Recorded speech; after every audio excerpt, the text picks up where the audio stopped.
ایک مرتبہ ام المومنین حضرت سیدتنا عائشہ صدیقہ رضی اللہ تعالی عنہا کی خدمت سراپا غیرت میں حضرت سیدنا عبد الرحمن رضی اللہ تعالیٰ عنہ، یہ حضرت سیدنا صدیق اکبر رضی اللہ تعالیٰ عنہ کے صاحبزادے ہیں اور سیدہ عائشہ صدیقہ رضی اللہ تعالیٰ عنہ کے بڑے بھائی ہیں۔ ایک بار سیدہ کی بارگاہ میں آپ کی بھتیجی حاضر ہوئیں، سیدہ حفصہ رضی اللہ تعالیٰ عنہ، جو سیدنا عبد الرحمن رضی اللہ تعالیٰ عنہ کی شہزادی تھی۔ سیدنا صدیق اکبر رضی اللہ تعالیٰ عنہ کی پوتی اور سیدہ عائشہ صدیقہ رضی اللہ تعالیٰ عنہ کی بھتیجی سیدہ حفصہ بنت عبد الرحمن رضی اللہ تعالی عنہ حاضر ہوئیں۔ انہوں نے سر پہ باریک دوپٹہ اوڑھ رکھا تھا۔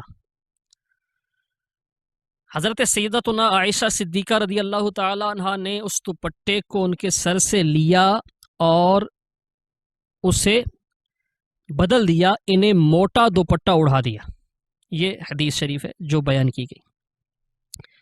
اس حدیث کے تحت شارحین کیا فرماتے ہیں یہ بھی سنیے۔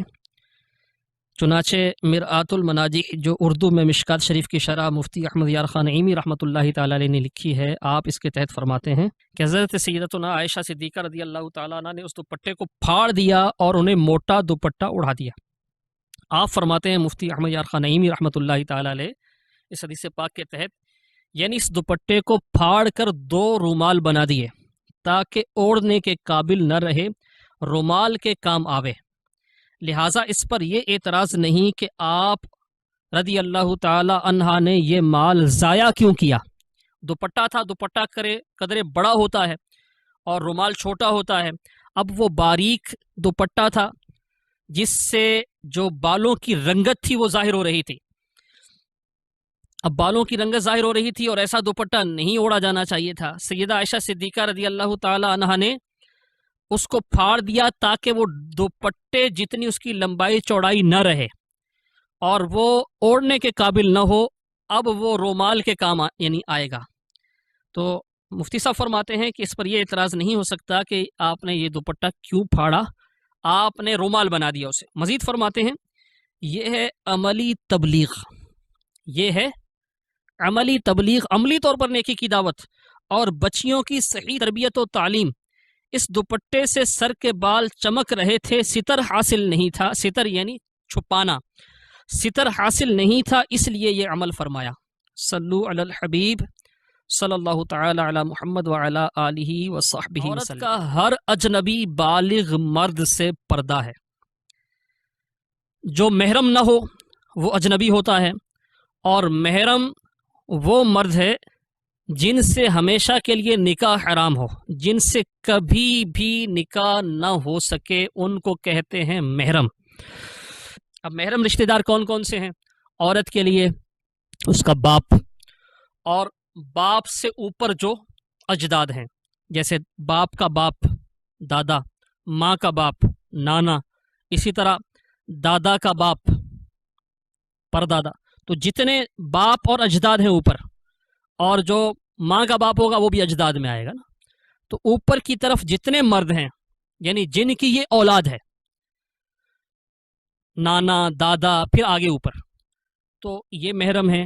اسی طرح عورت کا بیٹا، بیٹے کا بیٹا، پھر آگے اسی طرح پوتا، پر پوتا، یہ، اور بیٹی کا بیٹا یہ بھی محرم ہے، نواسا، آگے ان کی اولاد، یہ محرم ہے۔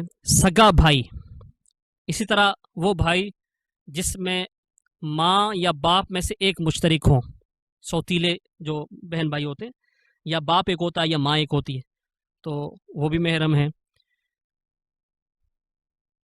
تو یہ جو ہیں اولاد اور جد اجداد، باپ اوپر، بھائی، یہ وہ ہیں کہ جن کے ساتھ ہمیشہ کے لیے نکاح حرام ہے، نکاح نہیں ہو سکتا۔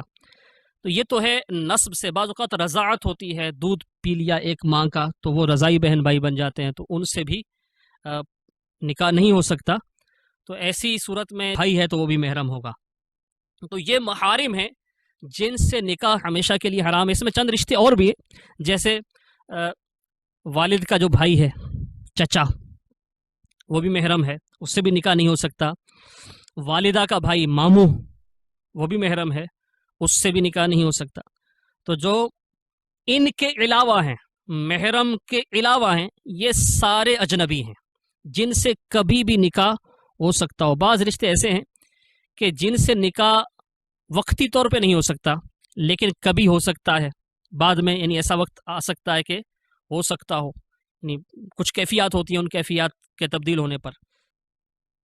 تو جو بہنوئی ہے، یہ سمجھانے کے لیے میں عرض کر رہا ہوں، بہن کے بچوں کے ابو، بھانجوں کے ابو، اس سے رشتہ نہیں ہو سکتا جب تک کہ بہن اس کے نکاح میں ہو۔ ایک ہی وقت میں دو بہنوں کو نکاح میں جمع نہیں کیا جا سکتا، ایک ہی وقت میں دو بہنوں سے نکاح نہیں ہو سکتا۔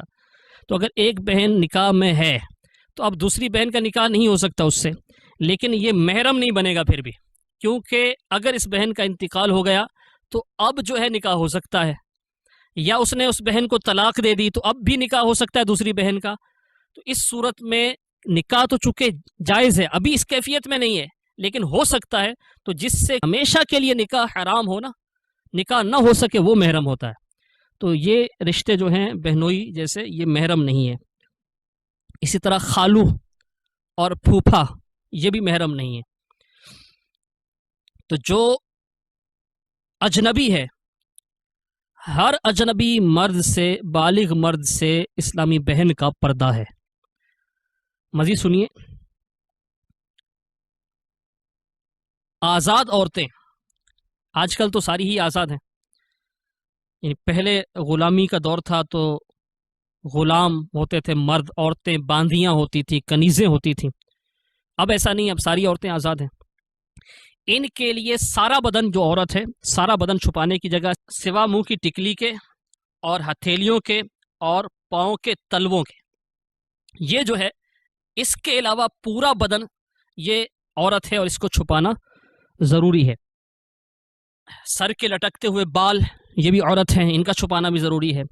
گردن، یہ بھی عورت ہے، اس کا چھپانا بھی ضروری ہے۔ کلائیاں، یہ بھی عورت ہے، اس کا چھپانا بھی ضروری ہے۔ فی زمانہ جو محتاط علماء ہیں اور ہمارے سیدی اعلیٰ حضرت رضی اللہ تعالیٰ عنہ، انہوں نے عورت کے چہرے کا پردہ بھی واجب ارشاد فرمایا نامحرم سے، عورت اپنے، کیونکہ فتنے کا دور ہے تو عورت اپنا چہرہ بھی چھپائے، اور ہم اسی کی ترغیب دلائیں گے۔